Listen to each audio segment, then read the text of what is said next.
네, 오늘 함께 보실 하나님의 말씀은 출애굽기 4장 27절에서 31절 말씀입니다. 출애굽기 4장 27절에서 31절 말씀. 출애굽기 4장 27절에서 31절 말씀을 우리 한 절씩 교독하면 좋겠습니다. 제가 먼저 읽을게요. 여호와께서 아론에게 이르시되 광야에 가서 모세를 맞으라 하시매 그가 가서 하나님의 산에서 모세를 만나 그에게 입맞추니 제가 여호와께서 자기에게 분부하여 보내신 모든 말씀과 여호와께서 자기에게 명령하신 모든 이적을 아론에게 알리니라. 모세와 아론이 가서 이스라엘 자손의 모든 장로를 모으고 아론이 여호와께서 모세에게 이르신 모든 말씀을 전하고 그 백성 앞에서 이적을 행하니 함께 읽습니다.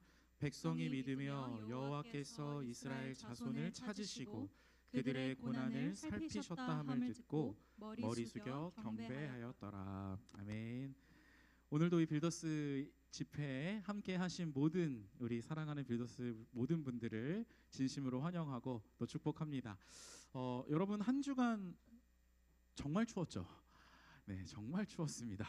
제가 지난주 주중 수요일쯤 새벽으로 기억하는데 새벽에 이제 특세니까 이렇게 교회로 나오면서 와 집을 나서는데 정말 이렇게까지 추울 수가 있나? 하나님 너무 춥습니다. 이렇게 하면서 집을 나섰던 기억이 나요. 근데 우리 사랑하는 빌더스 지체들이 이렇게 뭐 한파가 오든 상관없이 또 우리 굴하지 않고 예배로 모인 저와 여러분 진심으로 축복하고요. 또 오늘 우리 반가운 새내기들 환영합니다. 네, 새내기들 공육 동기들 다시 한번 환영하는데 특별히 오늘 이 예배 이후에 우리 고3도치 리더들과 술에 대해서 대화를 나눌 시간을 가지게 된다고 하더라고요. 그래서 어제 이제 준비 모임을 하면서 저도 고3도치 리더들하고 좀 대화를 해봤는데 장담컨대 의미 있는 시간이 될 것 같습니다. 제가 선배들이 준비한 이야기를 먼저 들어보니까 나름 되게 진솔하고 또 여전히 선배들도 씨름하고 있고 삶에서 고민하는 그 주제를 그냥 후배들과 같이 솔직하게 그러나 함께 좀 신앙 안에서 한 걸음 더 나아가 보려고 하는 노력들이 느껴져서 너무 귀한 시간이 될 것 같아서 우리 이따가 또 GBS 시간에 새내기들 기쁨으로 만나보도록 하겠습니다. 그리고 우리 모든 빌더스 지체들 지난주에 나눈 우리 2025년 표어 기억하시죠? 우리 빌더스의 표어를 예배로 잡아 보았습니다. 인생 최고의 가치.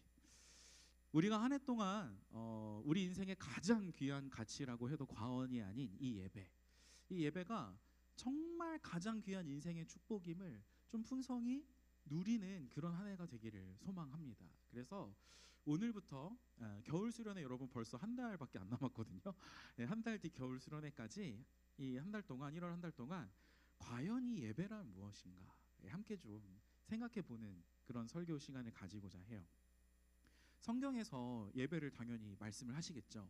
예배를 성경에서는 무엇라 가르쳐주고 있는지 그리고 그 정의에 따라서 우리가 어떻게 예배하면 하나님이 기뻐하시는 예배를 올려드릴 수 있는 것인지 이런 부분들을 함께 다뤄보고자 합니다. 그래서 사랑하는 여러분 좀 피곤한 시간이고 또 오후이고 또 빽빽하게 앉아서 공기가 희박한 것처럼 느껴지기도 하지만 그래도 이 말씀 시간만큼은 우리가 최선을 다해서 집중을 하고 하나님이 또 성경이 우리에게 알려주는 그 예배에 대해서 잘 배우기를 원하고요. 그래서 올 2025년 한 해 동안 진짜 예배자, 진정한 예배자로 좀 발돋움할 수 있는 은혜가 저와 여러분에게 있기를 간절히 소망합니다. 그래서 오늘은 그 첫 시작으로 구약에서 한 말씀 그리고 신약에서 한 말씀 이렇게 예배에 관한 성경의 스토리를 함께 살펴보고자 합니다. 그리고 거기서 공통적으로 발견되는 진짜 예배의 특징을 한번 찾아보겠어요. 먼저 구약입니다. 출애굽기에 나타난 이스라엘의 예배를 함께 살펴볼 텐데 4장 29절에서 31절인데요. 여러분 제가 29절에서 30절까지 한번 읽고요. 여러분이 31절을 읽어주시면 좋겠어요. 31절이 중요합니다. 자, 제가 먼저 읽습니다. 모세와 아론이 가서 이스라엘 자손의 모든 장로를 모으고 아론이 여호와께서 모세에게 이르신 모든 말씀을 전하고 그 백성 앞에서 이적을 행하나니 여러분 백성이 여호와께서 이스라엘 자손을 찾으시고 그들의 고난을 살피셨다 함을 듣고 머리 숙여 경배하였더라. 아멘. 여러분 출애굽기 스토리는 조금 익숙합니다. 우리가 이스라엘 백성들이 나라도 없이 힘도 없이 이집트에서 노예 생활하고 있었습니다. 당시 이집트의 핍박이 어마어마했던 거죠. 이스라엘이 이 이집트 애굽이죠. 그러니까 출애굽이죠. 이집트의 지배하에서 너무나 고된 노동을 하고 막 탄식하면서 부르짖었다고 하고요. 그 고통스럽게 부르짖는 소리가 하나님께도 상달되었다라고 해요. 그게 이제 출애굽기의 스토리입니다. 근데 여러분 31절을 잘 보십시오. 그렇게 부르짖는 소리를 들으신 우리 하나님이 어떻게 하십니까? 하나님이 이스라엘을 찾으시고 고난을 살피셨다 말씀해요. 하나님이 이스라엘을 찾아주시고 그 고난을 살펴주셨다. 여러분 언제요? 이스라엘이 옴짝달싹 못할 때, 노예 생활하면서 사방이 막힌 것 같고 도저히 스스로의 힘으로는 방법을 찾지 못하는 것만 같은 굉장한 좌절과 벽이 느껴지는 그 인생의 순간에 하나님이 이스라엘을 모른 척하지 않으시고 친히 찾아와 주시고 살펴주셨다. 그 고난을. 오늘 출애굽기 본문은요, 이 이스라엘을 모른 척하지 않으신 하나님의 사랑의 소식이 이스라엘 백성들에게 전달되는 그런 장면입니다. 여러분 중요한 거는 이스라엘의 반응이죠. 31절을 보니까 이스라엘 백성들이 어떻게 행동했습니까? 백성들이 믿었어요. 그리고 머리 숙여 경배했습니다. 그 하나님께. 이스라엘은 자기에게 들려온 이 기쁜 소식, 하나님이 우리를 살피신다, 드디어 우리를 찾아주시고 이 고난에서 구원해 주신다라는 소식을 듣고서는 그 소식을 진짜 일단 믿었고요. 첫 번째, 그 구원의 하나님께 두 번째, 머리를 조아려고 경배했습니다. 즉 엎드렸어요. 내가 표현할 수 있는 가장 겸손한 표현으로, 내가 취할 수 있는 자세 중에서 가장 낮은 자세로 그렇게 이스라엘은 하나님 앞에 겸손히 엎드려 예배했습니다. 여러분 뭐 관심이 있을지 모르겠는데요, 제가 결혼을 2013년에 했습니다. 그러니까 벌써 만으로는 11년, 횟수로는 12년 차가 되었습니다. 근데 제가 강단 앞에서 뭐 세월이 빠르다느니 결혼한 지 오래 지났다느니 뭐 이런 얘기할 때마다 항상 부장님께 좀 죄송한 마음이 있지만 여전히 젊은 목사라서 좀 머쓱하긴 하지만 그래도 어쨌든 우리 청년들의 입장에서는 사실 이 결혼이라는 것이 아직은 좀 미래의 일 혹은 좀 나와는 좀 동떨어진 이야기로 느껴질 수도 있겠다라는 생각이 들어요. 그래서 한번 물어보고 싶습니다. 여러분 결혼하고 싶으세요? 야, 잘못 물어본 것 같아. 결혼하고 싶으세요? 네, 너무 여러분 성경적으로 너무 건강한 가치관을 다 갖고 계십니다. 제가 왜 물어봤냐면 나우앤 서베이라는 조사 기관에서 미혼 남녀 500명을 대상으로 설문을 했답니다. 결혼에 대한 귀하의 입장은 어떠신가요? 라는 질문이고요. 결과는 이렇습니다. 여러분 결혼에 대해서 긍정적으로, 글씨가 보이시나? 결혼에 대해서 긍정적으로 생각한 비율이 얼마나 될까요? 미혼 남녀 500명 중에서 25%도 채 안 됩니다. 대답자 중에 저기 붉은색만 결혼에 대해서 어느 정도 긍정적이라고 대답을 했고요. 대답자 4명 중에 3명은 데이트는 해도 결혼은 안 하겠다, 혹은 결혼은 아직 생각해 보지 않았다, 심지어는 데이트도 생각 없다, 이런 식으로 대답을 했다는 거죠. 여러분 우리 사회가 왜 이런 사회가 됐을까요? 너무 안타깝습니다. 결혼은 사실 하나님이 주신 축복이거든요. 하나님은, 여러분 혹시 믿으시면 아멘 해주세요. 하나님은 저와 여러분에게 좋은 것 주시는 분이십니다. 그런 분인데 이 땅에서 우리의 삶이 진짜 풍성하고 좋은 삶을 누리게 해주시려고 사랑받는 자녀들이, 결혼도 그런 선물로 주신 거거든요, 우리 인생에. 근데 세상 사람들은, 심지어 우리 크리스천 청년들 중에도 많은 수가 결혼에 대해서 꽤나 부정적인 생각을 가지고 있다라는 거예요. 이유는 아마도 제가 한 줄로 정리해보면 이런 거 아닐까요?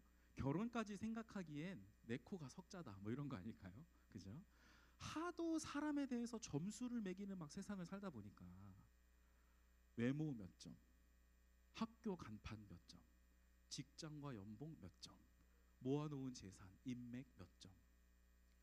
하도 평가받는데 익숙한 사회를 우리가 살다 보니까 어느새 우리가 이 결혼이라는 이슈 앞에서도 뭔가 배우자 될 사람을 철저히 조건적으로 따지고 계산하는 그런 문화가 있는 겁니다. 어떤 사람들은 내가 이만한 등급의 사람이 되니까 그래 나도 요만한 비슷한 등급의 사람 만나야 되지 않을까?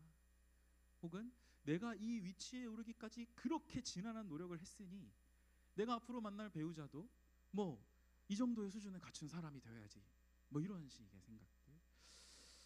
근데 세상이 요구하는 그런 과도한 기준을 다른 사람에게 맞춰보다가 어느새 나도 나 자신도 그 기준 앞에서 예외가 아니라는 사실을 발견하게 되고, 그러다 보니 거의 4명 중 3명 75%의 사람들은 그냥 기대를 접어버리게 되는 그런 것이 아닐까 싶어요. 여러분, 비단 결혼뿐만이 아닙니다. 이 세상 대부분의 원리가 이렇죠. 뭐 하나 누리려면은 조건이 꼭 필요합니다. 여러분, 용돈 쓰고 싶으면 뭐 해야 됩니까? 알바해야 돼요. 예, 그리고 괜찮은 곳에 취업을 하려면 치열하게 스펙을 쌓아야 됩니다. 물론 여러분, 오해는 하지 마십시오. 성실하게 노력을 해서 어느 정도 그에 상응한 성취를 누리고 그래서 정당한 노력의 대가를 취하는 것이야말로 성경적인 거예요. 게으른 사람이 그 이상의 대가를 취하는 건 성경적인 게 아닙니다. 그런데 너무 철저하게 이해타산적이고 너무 철저하게 조건을 따지는 사회가 되어버려서 여러분, 이런 개념들, 무조건적인 사랑, 대가 없이 조건 없이 누리는 은혜, 이런 인생에 너무나 중요한 가치들이 점점 더 잊혀져만 가는 것 같습니다. 그러나 사랑하는 여러분, 우리 하나님은 어떤 분입니까? 만약에 하나님께서, 한번 생각해 보세요. 만약에 하나님께서 이 지금의 이 천박한 세상 문화와 똑같이 이스라엘을 조건을 하나하나 따지면서 바라보셨다면 어떻게 됐을까요? 이스라엘에게 찾아오셨을 리가 없습니다. 출애굽기 성경이 있을 수가 없어요.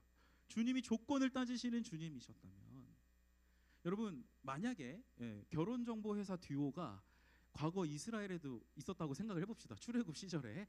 그래서 듀오가 이제 뭐 점수를 막 매기잖아요, 사람을. 그러면 이스라엘의 20대 후반의 남성에 대한 점수를 매겼다고 한다면 그때의 이스라엘 남성 20대 후반의 점수는 몇 점일까요?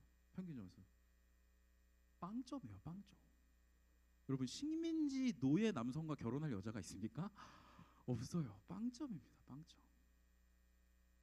우리 하나님께서 조건을 따지는 분이었다면 이스라엘은 쳐다도 안 보셨을 거예요. 하나님께 드릴 게 아무것도 없는데 하나님이 뭐하러 찾아오십니까? 노예로부터 해방이라는 그 큰 구원을 감히 이스라엘이 어떻게 얻겠어요? 조건을 따지고 들자면 밸런스가 안 맞습니다. 구원을 주실 때 스펙 따지고 뭐 이렇게 주시는 거였다면 이스라엘은 서류도 못 내는 그런 나라였죠. 그러나 하나님은 오늘 이스라엘을 찾아주시고 그 고통을 돌아봐 주십니다. 주권도 없고 나라도 없고 그저 벽돌 나르면서 채찍 맞았던 이 이스라엘을 찾아오셔요. 그리고 이집트로부터의 구원을 선포하십니다. 왜요? 이유가 뭡니까? 하나님이 왜 이러실까요? 사랑하니까. 다른 이유가 없어요. 이스라엘이 갖춘 아무 조건이 없습니다. 구원의 이유는 이스라엘에게 있지 않고 하나님께 있었어요. 하나님이 이스라엘을 사랑하시니까.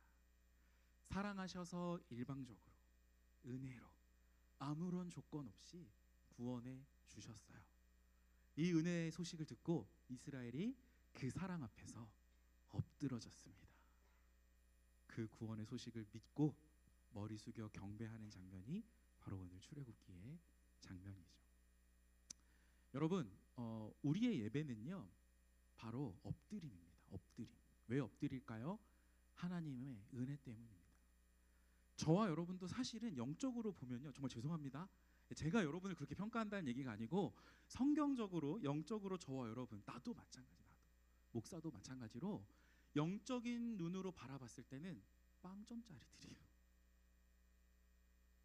죄의 노예로 살던 그런 빵점짜리 인생인데 그럼에도 사랑해 주시고 먼저 찾아와 주시고 구원해 주셨으니까 이 감사한 하나님 사랑으로 구원해 주신 은혜를 겸손히 믿고 그 앞에 엎드리는 것, 이것이 우리가 하나님께 드려야 할 참된 예배의 모습입니다. 사랑하는 빌더스 여러분, 오늘도 제가 지금 뭐 한 거냐면요, 복음을 여러분 앞에 선포한 거예요. 복음은 뭐냐면 하나님의 좋은 소식입니다. 왜 좋은 소식입니까? 영적으로 파산한 우리들을, 죄인인 우리들을 조건 없이 찾아주시고 고난을 살펴주시고 우리 인생을 구원하시는 좋은 주님이시라는 소식. 이 복음이 여러분 들려올 때마다 겸손히 기뻐하시고 그 사랑 앞에 엎드릴 줄 아는 그런 저와 여러분이 되기를 정말 소망합니다. 자, 이제 우리의 눈을 신약으로 한번 돌려볼게요. 신약의 요한복음에서도 예수님 앞에 바짝 엎드렸던 맹인의 예배를 볼 수 있습니다. 자, 먼저 짧게 배경을 설명하자면 이런 거예요.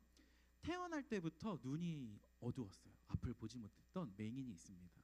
얼마나 인생이 참 고난했을까요, 그죠? 근데 이 맹인을 예수님께서 만나주시고 깨끗하게 고쳐주셔서 앞을 볼 수 있게 해주십니다. 예수님이 저기 실로암이라는 면모, 군인 오늘 실로암 어두운 밤, 그죠? 예, 거기 그거죠. 실로암 당신께 감사하리다, 거기죠. 실로암 연못으로 가서 예수님 죄송합니다. 얼굴이 완전 빨개져. 세진 형제 너무 환영해요. 네, 우리 휴가 나온 군인들 위해서 박수 한번 칠까요? 네, 진짜 환영합니다. 네, 네, 환영합니다. 실로암 연못으로 가서 눈을 씻으라 했거든요. 그래서 순종했어. 가서 씻었어. 그랬더니 진짜 앞이 보이기 시작한 거예요. 얼마나 기뻤을까요? 그죠? 얼마나 기뻤을까요? 그래서 이 기쁜 감격과 감사를 가지고 이제 예수님 앞에 다시 선 거예요. 자, 그 후에 맹인이 예수님을 다시금 만난 장면이에요. 눈을 뜨고 나서. 그래서 하이라이트는 38절인데 장님이었던 내가 눈을 뜨고 예수님을 맞닥뜨린 그 순간, 나의 어두움 가운데 빛을 허락하신 분이 메시아 예수님임을 알게 된 그 순간, 이 맹인이었던 자의 반응이 어떻습니까? 우리 38절을 한 목소리로 함께 읽습니다. 시작. 이르되 주여 내가 믿나이다 하고 절하는지라. 이 고침받은 맹인은 예수님 은혜에 감사하면서 내가 믿나이다 주님, 예수를 진정한 구원자로 믿었고요. 그리고 나서 믿고 입 싹 닦은 게 아니고 그리고 그 앞에서 절했어요. 엎드렸어요.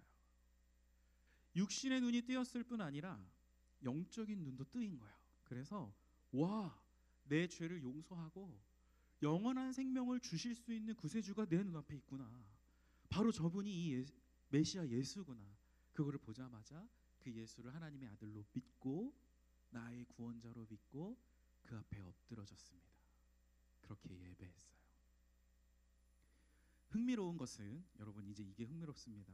안타깝지만 흥미롭습니다. 맹인과 똑같은 자리에서 똑같이 예수를 만난 부류들이 있었거든요. 근데 엎드리지 않은 사람들이 있었어요.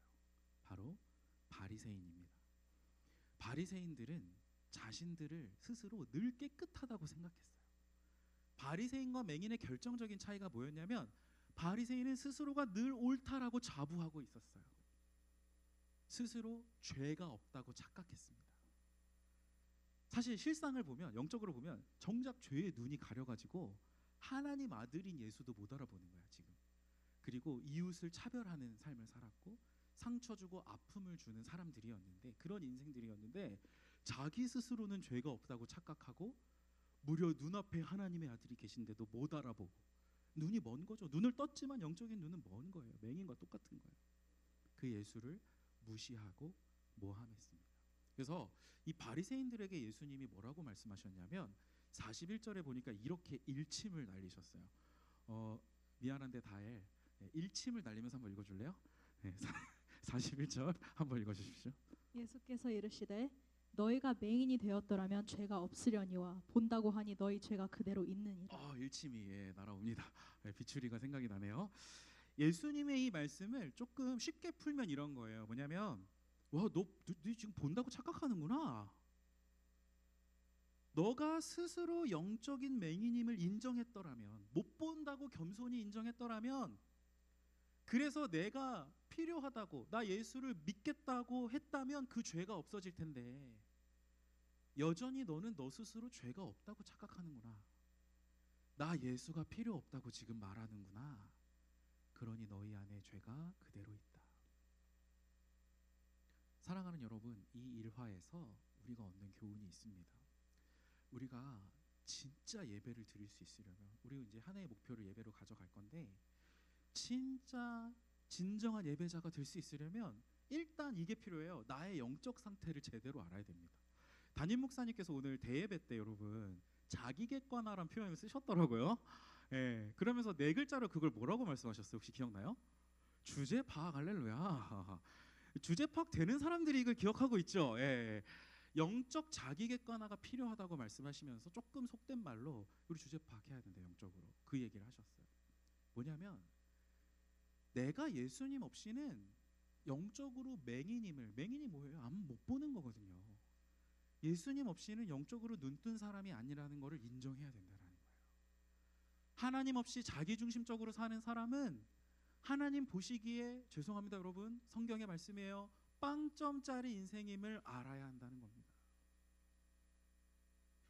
제가 자주 말씀드리는데요, 여러분, 혹시 우리 중에 하나님과 상관없이 지금 내가 사는 것 같은데 그럭저럭 그래도 풍요롭고 그럭저럭 일상에 큰 문제가 없는 것 같아서 뭐 괜찮은 지체들 혹시 있을까요? 그렇다면 여러분, 제가 말씀드립니다. 경각심을 가져야 합니다. 지금 그 상태가 여러분 괜찮은 상태가 아니에요. 하나님 없이 영적으로 메말라 가고 있는 중인데, 그러면 문제가 반드시 발생하거든요, 인생에. 근데 내 눈이 멀어서 못 보고 있을 뿐이에요. 그 문제를 문제로 여기지 못하는 둔감함 속에 있는 뿐입니다. 하나님 없이 살면 그게 바로 죄인데 내 눈이 멀어서 문제를 문제로 여기지 못하고 있는 거죠. 구원받을 유일한 길이 예수님인데요, 그 예수님을 필요로 하지 않는 상태가 혹시 나인 건 아닌가, 여러분 간곡하게 말씀을 드리는 거예요. 한 명도 없기를 바라면서 경각심을 가져야 하는 겁니다. 근데 여러분 그러나 반대로 내가 영적인 맹인인 것을 지금 그냥 이 자리에서 인정할 수 있다면, 이렇게 계속 영적인 파산 상태로 그대로 살고 싶지 않다라는 그런 겸손함과 영적 긴장감을 가지고 예수님만이 주실 수 있다고 하신 그 새로운 생명력 있는 삶을 내가 살 수 있다, 그리고 살고 싶다라는 그 간절함이 있다면, 그렇다면 여러분, 우리는 그 예수님 앞에 그냥 그 간절함과 겸손함, 그 마음 그대로 그냥 엎드리시면 돼요. 그분이야말로 나를 구원하실 수 있고, 예수님이야말로 나를 100점짜리로 여겨주신, 나의 지금의 형편과 상황에 상관없이 완전하고 의로운 자기 자녀로 100점짜리로 여겨주시는 그런 주님이니까 아무런 조건 없이 죄인인 나를 구원받을 만한 완전한 사람으로 여겨주셨다는 게 복음이 아닙니까? 그렇게 해주시는 하나님의 아들 예수님임을 믿는다면 그 복음 앞에 감사하고 비로소 우리는 겸손히 엎드릴 수 있고요, 그렇게 엎드리는 자들이 주님이 기뻐하시는 진정한 예배를 드리는 자들입니다. 사랑하는 여러분, 제가요 지난 주 중에도 몇 명의 지체들과 좀 대화를 나눴는데, 유독 추운 비바람까지는 아니고 유독 추운 바람이 몰아치던 주 중에 유독 쉽지 않은 인생길을 걸어온 어느 형제를 만나 대화할 기회가 있었습니다. 근데 이 형제와의 대화는 다음 주에 좀 자세히 나누기로 하고요. 제가 그 대화 중에 한 번 더 확신하고 좀 마음에 소원하게 된 게 있어요. 뭐냐면, 하나님, 진짜 우리 빌더스를 찾는 인생들의 무게감이 이 장난이 아닙니다. 하나님, 건성으로 찾아와서 대충 있다 가는 인생들이 아닙니다. 하나님, 주님, 하나님 진짜 살아계시고 하나님 우리와 정말 함께 하신다는 그 사실을 우리 빌더스 모든 지체들이 이 예배를 통해서, 우리 빌더스 사역을 통해서 좀 누릴 수 있게 도와주십시오. 이 마음에 이 소원을 다시 한번 좀 가지게 됐고요. 우리 빌더스 공동체가 올 한 해 주님 앞에 이 엎드리는 예배, 여러분 엎드리세요. 하나님 앞에 엎드리는 이 겸손한 예배를 통해서 하나님의 함께하심, 주님의 역사, 풍성이 경험할 수 있으리라고 저는 확신합니다. 그 통로는 다른 데 없습니다. 예배예요, 예배. 우리 인간은 연약합니다. 하나님을 무시하면서 사는 이 세상에는 죄악들이 여전히 넘실대고요.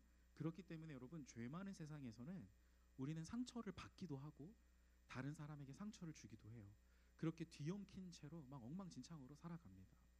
그러나 우리가 하나님 앞에 완전히 엎드리는 그 순간에 죄로 인한 모든 문제의 해결이 바로 예수님께 있음을 알고 경외함과 겸손함으로 그분을 높여드리는 그 예배의 순간에 비로소 우리 인생의 짐이 가벼워집니다. 왜냐하면 엎드림은 인생의 주도권을 왕께 드리는 거거든요. 나를 낮추며 예배한다라는 것은 나는 주님의 피조물에 불과하고 하나님이야말로 진짜 나를 잘 아시고 나를 가장 온전하게 인도하시는 전능한 왕이라는 사실을 인정하는 거니까요. 사랑을 베푸신 하나님을 왕으로 높이고 나는 그분의 백성으로 겸손히 낮아지는 것. 우리 빌더스 모든 지체들이 이 매주 예배 때마다 이 시간, 이 공간에서 그렇게 하나님 앞에 겸손히 엎드릴 수 있기를 정말 소망합니다. 자, 말씀을 정리합니다. 구약과 신약을 막론하고요, 성경이 말씀하는 참된 예배는 바로 엎드림입니다.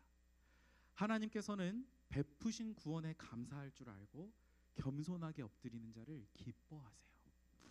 예배 때마다 나를 완전히 낮추고 내 인생의 왕관을 하나님 한 분께 씌워드리는 그 하나님 한 분만 높이는 그런 예배자를 주님이 찾고 축복하십니다. 어떻게 축복하시냐면 담임 목사님께서 특세 기간 동안 여러 번 말씀하셨고 오늘 대예배를 통해서도 보여주신 말씀인데 우리 한번 같이 읽어봅시다. 잠언 18장 12절, 주님이 주실 축복을 기대하며 시작.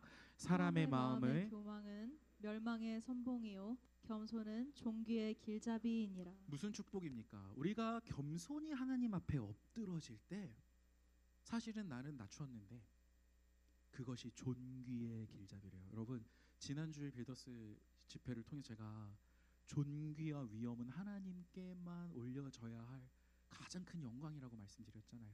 근데 하나님 앞에 자신의 약함을 인정하고 주님만이 나의 도움임을 인정하고 엎드리는 예배를 주님께 드리는 자들을 하나님이 존귀의 길잡이로 인도하신다라는 거예요. 영어로 보면, 원어로 보면 이 존귀 앞에 세워주신다 이런 뜻이에요. 겸손한 자들을 즉 가장 귀하게 여겨주신다. 너무 아름다운 그림 아닙니까? 존귀의 예배를 우리가 드리는 거예요. 엎드려서. 근데 그렇게 예배하는 자들을 하나님이 존귀히 여겨주시고, 관계는 상호적인 거예요. 그죠? 일방적인 거 아니에요. 우리 주님은 여러분을 존귀히 여겨주시고 싶어 하세요. 세상 어디에서 얻을 수 있는 그런 높임이 아닙니다. 하나님께서 겸손히 예배하는 자들, 엎드리는 자들을 높여주기 원하셔요. 저는 사실 우리 빌더스 안에서 이런 엎드리는 예배를, 그런 불씨들을 이미 확인하고 있다고 장담합니다. 확신합니다. 지난 특세 목요일 여러분 진짜 고생 많았습니다. 그 꿀같은 새벽잠을 포기하고 추위를 뚫고 하나님을 찬양했던 지체들, 매일 새벽 거센 추위에도 웃음으로 성실함으로 특세 그 모든 간식과 또 우리 조원들을 섬겨줬던 리더들, 또 이런 친구도 있었어요. 적지 않은 돈을 벌 알바의 기회가 있었는데 전화가 왔어. 그러면서 목사님, 제가 예배와 GBS를 방해받으면서까지 이 알바를 감당하는 게 옳습니까? 답을 정해놓고 전화한 거죠. 목사한테까지 그렇게 물어본 거는 너무 그 마음이 귀하더라고요. 그래서 답을 얘기해 줬어요. 응, 안 돼. 그랬어요. 그리고 내 욕심대로만 살지 않고 세상 문화대로 살지 않고 휩쓸려 가지 않고 술, 연애, 삶의 구체적인 방식까지 좀 예수님을 따르는 게 뭘까 고민하는 지체들. 여러분, 이게 다 겉모양은 다르지만 본질은 같아요. 기꺼이 나를 낮추고 내 인생의 주도권을 왕께 드리겠다라는 마음. 이것이 바로 엎드리는 마음이죠. 그 자체로 곧 예배입니다. 사랑하는 여러분, 우리가 매 주일 예배마다 그리고 일상의 매 순간마다 이렇게 하나님 앞에 겸손히 엎드릴 수 있기를 소망해요. 영적 맹인이었던 나를 사랑해 주신 그리고 구원을 주신 그 예수님께, 그 사랑의 왕께 마음을 다해 찬양하십시오. 정성껏 말씀을 들으십시오. 그리고 내 인생을 올려드리면서 기도하십시오. 그렇게 겸손히 엎드리며 예배할 때 왕이신 그분께서 우리를 기뻐하실 것이고 존귀히 여겨주실 것이고 가장 온전한 길로 인도해 주실 줄 믿습니다. 겸손히 머리 숙여 하나님께 예배하는 빌더스 공동체, 가장 낮은 마음으로 가장 높으신 구원의 하나님을 예배하는 진정한 예배 공동체, 우리 빌더스 모든 지체들이 이런 성숙한 예배자로 매 순간 발돋움할 수 있기를 간절히 소망합니다. 자, 우리 함께 찬양합시다. 이 시간 주님께서 우리에게 주신 말씀을